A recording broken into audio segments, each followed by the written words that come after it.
नमस्कार दोस्तों, NRA academy के इस यूट्यूब प्लेटफॉर्म पर आपका बहुत बहुत स्वागत है। दोस्तों, जैसा कि आप सब जानते हैं कि अपने इस प्लेटफॉर्म पर हमने बीएचयू बीए और एलएलबी एंट्रेंस की तैयारी चालू करवाई थी। आज उसी क्रम का ये तीसरा वीडियो है। हमने बीएचयू बीए एंट्रेंस से संबंधित जो भी जानकारी है, उसका जो सिलेबस है, एग्ज़ाम का पैटर्न है, किस तरीके के क्वेश्चन पूछे जाते हैं, ये सारी जानकारी अपने पहले वीडियो में आपको दे दी थी। तो अगर आप जानना चाहते हैं कि आपको किस तरीके से अपने तैयारी करनी है, क्या स्ट्रेटजी होगी, तो आप जाके पहला वीडियो देख लें। आपके सारे समस्याएं सॉल्व हो जाएंगी, सारे कन्फ्यूजन सॉल्व हो जाएंगे। तो आज चूँकि हमने सबसे पहले पॉलिटी चालू किया था, तो आज उसी क्रम का ये पॉलिटी का तीसरा वीडियो है।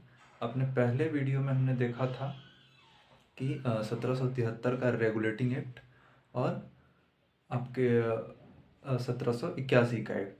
उसमें हमने देखा था कि जैसे पॉलिटी में मैंने आपको पहले वीडियो में बताया था कि जो हमें अपना पूरी पॉलिटी पढ़नी है, उसको 4 पार्ट में डिवाइड करके पढ़नी है। पहला पार्ट होगा कि आपका संवैधानिक विकास किस तरीके से अंग्रेज़ों ने यहाँ पे समय समय पे कानून लाए, व्यवस्थाएं बनाई प्रशासन चलाने के लिए, व्यापार करने के लिए। तो ये इस तरीके का संवैधानिक विकास। जो दूसरा पार्ट हमें पढ़ना था कि हमारे संविधान का स्रोत क्या है, कहाँ कहाँ से क्या क्या चीज़ें ली गई हैं हमारे संविधान में। तीसरा पार्ट जो हमारा मूल संविधान है, उसके बारे में पढ़ना है, जिसमें 22 भाग हैं, आपकी 8 अनुसूचियाँ हैं जो कि अब बढ़ गई हैं। तो इस तरीके की चीज़ें हमें आगे बढ़ते चले जाएंगे और सारी चीज़ें देखते चले जाएंगे। आज हम अपने इस वीडियो में आपका चार्टर एक्ट 1813 देखेंगे कि इस एक्ट में क्या क्या प्रावधान थे। मुख्यतः इस जो 1813 का चार्टर एक्ट था, इसमें मुख्य 4 प्रावधान थे। वैसे तो एक्ट बहुत बड़ा था, काफ़ी सारी चीज़ें थी, लेकिन उन पूरी चीज़ों को जब हम समराइज़ करेंगे तो 4 चीज़ें निकल के आती हैं। उन चार चीज़ों को मैंने यहाँ पे लिख दिया है। आप मैं हट जाऊँगा तो इसका स्क्रीनशॉट ले लेना आप, और मैं आपको समझा भी दूंगा कि क्या क्या चीज़ें थी, उनका क्या क्या परिणाम हुआ। तो कहने का मतलब है कि 4 पॉइंट में हमें इस एक्ट को पढ़ना है, और हम बारी बारी से पढ़ेंगे और उसका मतलब समझेंगे कि उसके पीछे का बैकग्राउंड क्या है। तो आइए हम अपना सबसे पहला प्रावधान देखते हैं कि 1813 की चार्टर एक्ट का सबसे पहला प्रावधान क्या था। तो यहाँ जैसा आप देख रहे होंगे, बुलेट पॉइंट में मैंने दर्शाया है सारे एक्ट को। तो जो हमारा पहला एक्ट था उसमें ये था कि सन 1600 से क्वीन एलिजाबेथ ने ब्रिटिश ईस्ट इंडिया कंपनी को भारत तथा सारे पूर्वी देशों के साथ व्यापारिक एकाधिकार दे रखा था। इस एक्ट के द्वारा चाय एवं चीन के साथ व्यापारिक एकाधिकार को छोड़कर कंपनी के सारे अधिकार समाप्त कर दिए गए। इसका क्या मतलब है? इसका मतलब ये है कि जैसा कि आप जानते हैं कि सन 1600 या उससे पहले 1498 में जब पहली बार एक यूरोपीय यात्री वास्को डिगामा, जो कि पुर्तगाल से आया था, वो भारत आया। इन लोगों के आने का उद्देश्य क्या था? भारत में व्यापार करना, धन कमाना। अब ये लोग समुद्री मार्ग से आए थे। उसके बाद दूसरी कंपनियां भारत में आई, ब्रिटिश कंपनी आई, फ्रेंच कंपनी आई, डेनिश कंपनी आई। इस तरीके से कंपनियों का आने का क्रम रहा। तो जो हमारी ब्रिटिश ईस्ट इंडिया कंपनी थी, ये इंग्लैंड की कंपनी थी। सन 1600 में भारत आई थी। सन 1608 में इसने अपनी पहली फैक्ट्री सूरत में स्थापित की थी। तो जब सन 1600 में ये कंपनी ब्रिटेन में बनी, इस कंपनी की स्थापना हुई, तो उस टाइम जो वहाँ की रानी थी एलिजाबेथ, उन्होंने भारत और पूरे पूर्वी देश, मतलब कि चीन हो गया, जापान हो गया, और जो आपके दक्षिण एशियाई देश हैं, उनके साथ व्यापार करने का व्यापारिक एकाधिकार सिर्फ ब्रिटिश ईस्ट इंडिया कंपनी को दे रखा था। यहाँ पे थोड़ा सा ध्यान देने की ज़रूरत है, क्योंकि यहाँ अक्सर कन्फ्यूजन होता है कि इसका क्या मतलब हुआ। इसका मतलब ये हुआ कि आप इसको एग्जांपल से समझो कि जैसे भारत में कई सारी कंपनियां हैं, रिलायंस है, टाटा है, बिरला है, और भी बहुत सारी कंपनियां हैं। अब कोई कंपनी भारत से बाहर जाती है व्यापार करने, मान लो बांग्लादेश जाती है। अब अगर भारत सरकार रिलायंस को बांग्लादेश में व्यापार करने का एकाधिकार दे दे, तो जो बाकी कंपनियां हैं, टाटा बिरला, वो तो जाके बांग्लादेश में व्यापार नहीं कर सकती, सिर्फ रिलायंस कर सकती है। सेम चीज़ वहाँ भी थी। जो ब्रिटिश ईस्ट इंडिया कंपनी नाम की एक कंपनी थी, उसी को भारत और पूर्वी देशों के साथ व्यापारिक अधिकार दिया गया था, बाकी सारी कंपनियों को नहीं दिया गया था। जो हमारा ये एक्ट था 1813 का, इसमें जो सबसे पहला काम किया गया कि जो व्यापारिक एकाधिकार था ब्रिटिश ईस्ट इंडिया कंपनी का, उसको समाप्त कर दिया गया। बस एक चीज़ में कि चाय का जो व्यापारिक अधिकार था वो सिर्फ ब्रिटिश ईस्ट इंडिया कंपनी के एकाधिकार में रह गया। इसका मतलब ये हुआ मान लो कि कोई कंपनी है, अब ब्रिटिश ईस्ट इंडिया कंपनी यहाँ कई सारी चीज़ों का व्यापार करती थी, रेशम का, मसालों का, नील का, और भी कई सारी चीज़ों का व्यापार करती थी, चाय का, कॉफ़ी का। लेकिन जो चाय का व्यापार था उसमें सिर्फ ब्रिटिश ईस्ट इंडिया कंपनी ही व्यापार कर सकती थी। बाकी जो चीज़ें थी, रेशम, मसाले, नील, उनमें अब दूसरी इंग्लैंड की कंपनियों को भी ये अधिकार पत्र दे दिया गया कि वो कंपनी यहाँ आके अपना व्यापार कर सके। अब इसका वजह क्या था, ऐसी क्या ज़रूरत आन पड़ी ब्रिटिश सरकार को कि उनको इस तरीके का कानून लाना पड़ा। तो दोस्तों, आपने नेपोलियन बोनापार्ट का नाम सुना होगा। नेपोलियन बोनापार्ट फ्रांस का एक बहुत ही बड़ा और वीर सेना नायक था। इसने क्या किया कि इसने एक एक करके यूरोप के देशों को जीतना चालू किया। अब जब जीतना चालू किया तो उस टाइम ये फ्रांस का था, और उस टाइम फ्रांस का सबसे बड़ा व्यापारिक प्रतिद्वंदी या राजनीतिक प्रतिद्वंदी या सैन्य प्रतिद्वंदी कौन था? ब्रिटेन था। तो अब ब्रिटेन को कमज़ोर करने के लिए इसने क्या किया नेपोलियन ने कि जो जिन देशों को उसने यूरोप में जीत लिया था, रूस, स्पेन, जर्मनी और जो तमाम देश यूरोप में हैं, उनसे ब्रिटेन के व्यापार को पूरी तरीके से ब्लॉक कर दिया। अब इसका क्या इफेक्ट हुआ? तो आपने एक टर्म सुना होगा, औद्योगिक क्रांति। ब्रिटेन में, जो कि भारत से 1600 से व्यापार कर रही थी ब्रिटिश ईस्ट इंडिया कंपनी, यहाँ से कच्चा माल भारी मात्रा में जा रहा था, पैसा जा रहा था। तो अब 1740 से ही यूरोप में औद्योगिक क्रांति चालू हो चुकी थी, और औद्योगिक क्रांति का सबसे ज़्यादा असर ब्रिटेन में था। ब्रिटेन में बहुत सारी फैक्ट्रियाँ बैठाई गई थी, बहुत सारी कंपनियाँ, नई कंपनियाँ स्थापित की गई थी।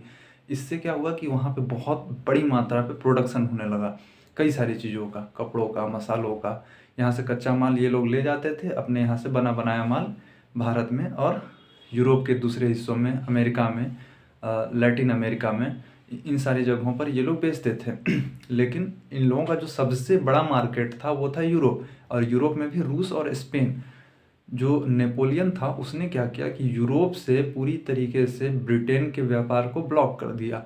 अब क्या हो, इनके यहाँ तो माल जो बन रहा है वो ये लोग कहाँ बेचेंगे?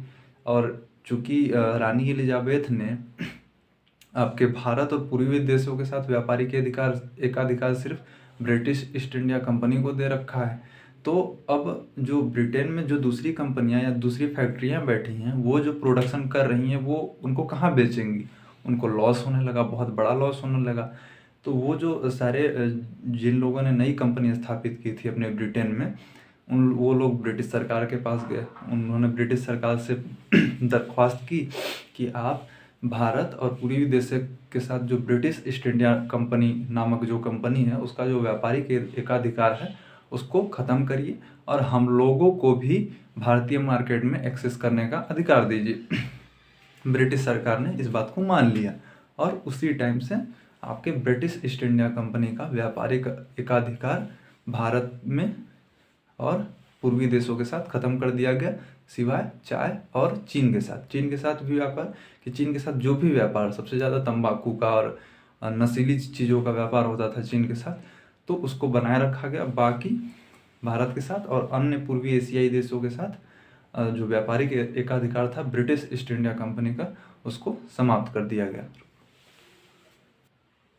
तो दोस्तों, हमने इस जो 1813 का चार्टर एक्ट था, इसका पहला प्रावधान देख लिया, उसकी क्या बैकग्राउंड थी, क्या पृष्ठभूमि थी, उसको भी समझ लिया। उम्मीद है कि आप इस पहले पॉइंट को समझ गए होंगे कि आखिर ब्रिटिश सरकार को ये प्रावधान लाने की क्या आवश्यकता आन पड़ी। अब चल देखते हैं दूसरा प्रावधान कि इस एक्ट का दूसरा प्रावधान क्या था।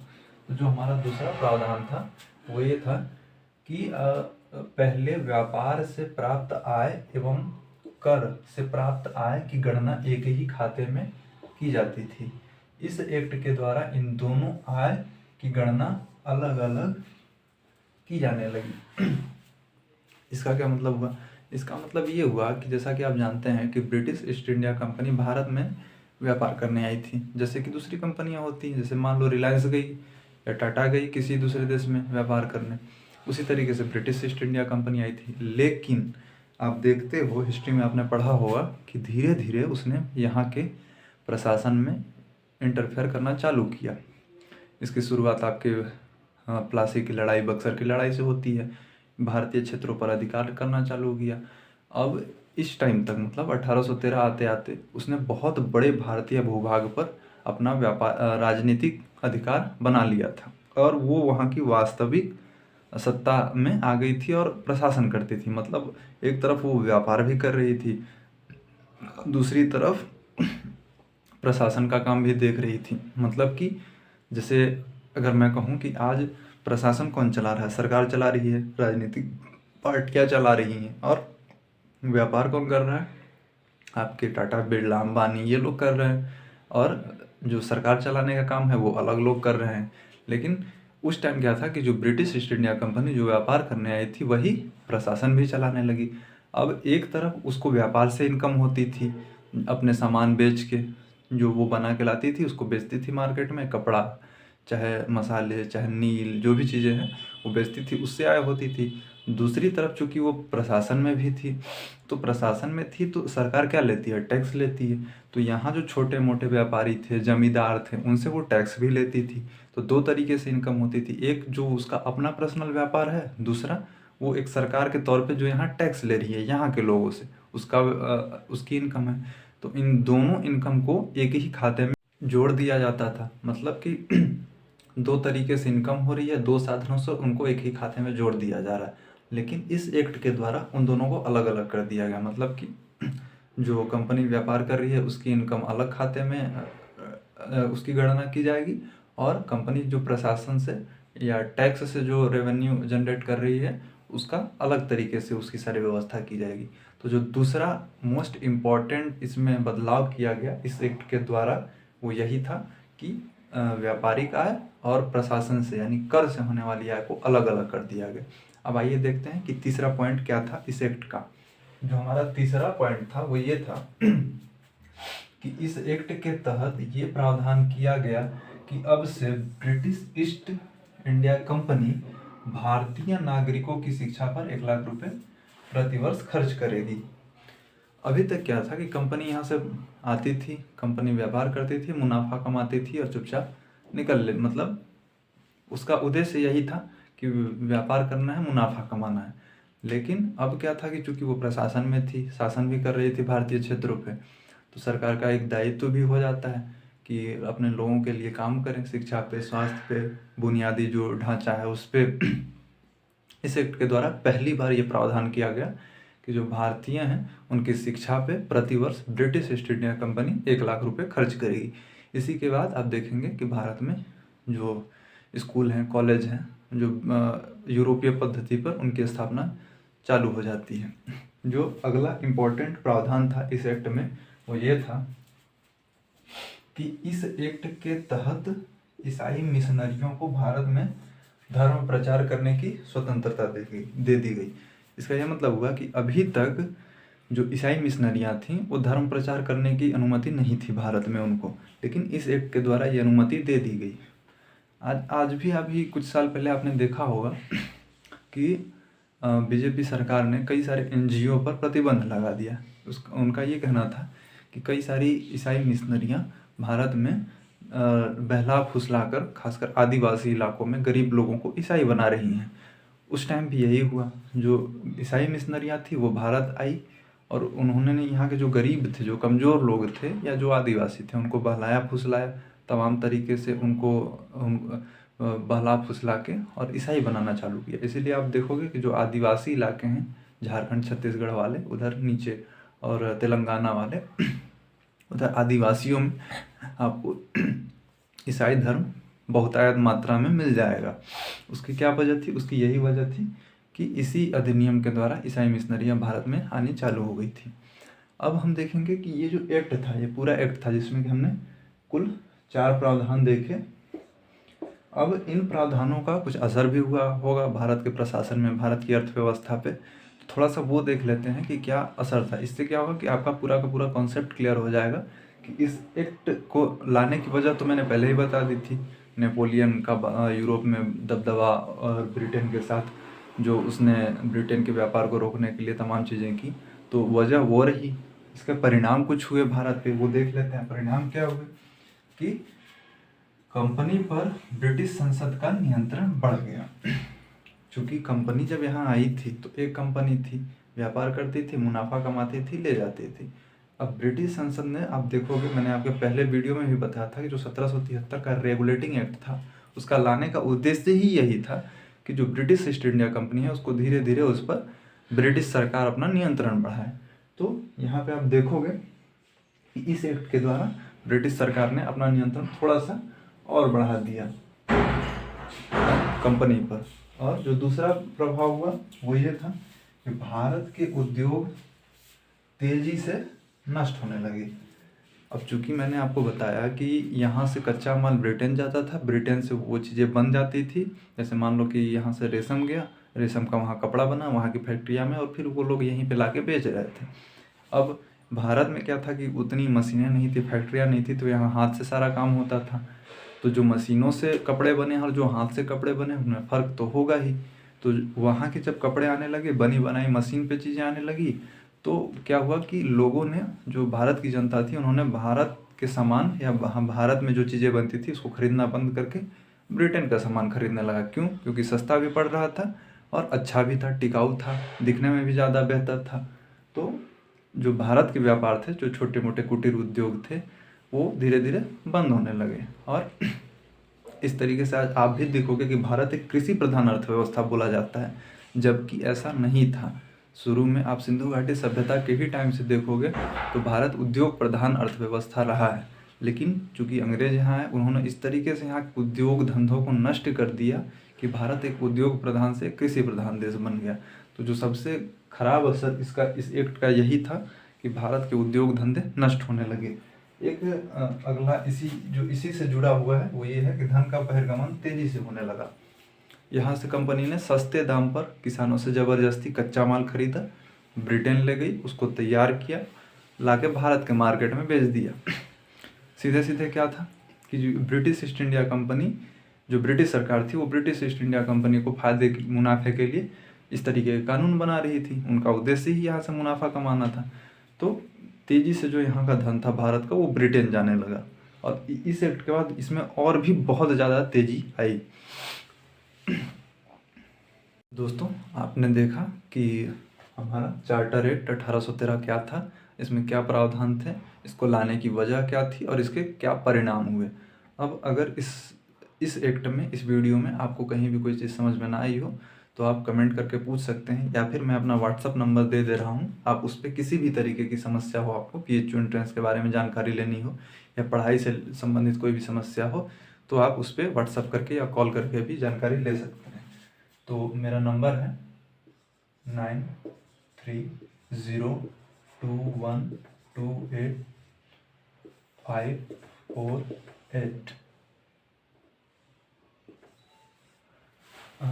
ये मेरा नंबर है, व्हाट्सअप नंबर भी है, कॉल भी कर सकते हो। तो जो भी आपको समस्या होगी इस नंबर पे कॉल करके आप कोई भी अपने कन्फ्यूजन दूर कर सकते हो। अगर आपको वीडियो पसंद आया हो तो लाइक कर दीजिए और अपने दोस्तों के साथ शेयर कर दीजिए, ताकि ज़्यादा से ज़्यादा लोगों को फ़ायदा हो। और चूँकि हम ये पूरी एंट्रेंस की तैयारी ही फ्री करा रहे हैं। आप एक दो और कोचिंग है बनारस में जानी मानी, जो कि 3000, 4000, 5000